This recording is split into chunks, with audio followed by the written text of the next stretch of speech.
আমরা উপজেলা মাঠে বসেছিলাম, আনুমানিক সময়টা মানে জানা নেই। তা মাঠে বসেছিলাম, দেখি এক বিকট আওয়াজ।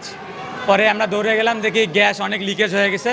পরে আমরা তাৎক্ষণিক ওখানে উপস্থিত হয়ে যে পাম্পের যে গ্যাস যেখানে স্তূপ থাকে সে এক কোনায় তাহাকে পাওয়া যায়। তিনি তাৎক্ষণিক ওনার পালস চলাচল করতেছিল। এই মুহূর্তে আমরা রংপুর মেডিকেলে নিয়ে আসলাম, নিয়ে যে চিকিৎসক তাকে মৃত ঘোষণা করছে। মানে 3-4টা বাস আর কি অনেক ক্ষয়ক্ষতি হয়েছে, অনেক আহত অবস্থায় ভর্তি হয়েছে মেডিকেলে। আমরা প্রথমত মাঠে আড্ডা দিচ্ছিলাম ওই সময় একটা বিকট আওয়াজ হলো। তো ওই সময় আমরা বুঝলাম যে কিছু একটা হয়েছে। তো আমরা সিও বাজারে গেলাম, যা দেখি যে গ্যাস পাম্প বিস্ফোরণ হয়েছে।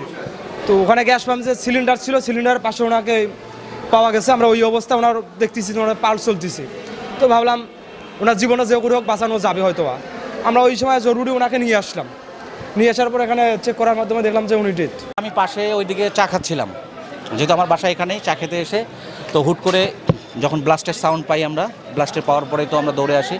এসে এটা 2 দিন থেকে বন্ধ ছিল, পাম্পটা কিন্তু বন্ধ ছিল গ্যাস না থাকার কারণে। যতটুকু আমি জানি আর কি, যে গ্যাস ছিল না, এই জন্য পাম্পটা বন্ধ ছিল। তারপরে কাকতালীয়ভাবে তো এই ব্লাস্ট হওয়ার কারণেই দেখতেই পাচ্ছেন এই অবস্থা। আমরা এসে দেখলাম যে পিছনে গাড়ি, এই মানে রাস্তার কিছু গাড়ি মোটামুটি ক্ষতিগ্রস্ত হয়েছে আর কি। একটা ব্লাস্ট হইলে যা হয়, এখন এটা তো কারো হাত পা নেই। যদি একটা কৃত্রিমভাবে ব্লাস্ট করা হইতো তাহলে একটা ইয়া ছিল। এটা একটা দুর্ঘটনা, যার কারণে আপনারা একটু দেখেন চতুর্দিকে একটু আতঙ্ক তো অবশ্যই। এখানে যত লোক দেখতেছেন সব এলাকার, এবং 5 কিলোমিটারের মধ্যে সবাই আতঙ্কিত। এই সাউন্ড গেছে 2 কিলোমিটারের মধ্যে, 1 কিলোমিটারে যাদের বাসা আছে প্রত্যেকের থাই গ্লাসগুলো গেছে, ইলেকট্রিক যে ইয়াগুলো আছে এগুলো মোটামুটি ক্ষতিগ্রস্ত হয়েছে।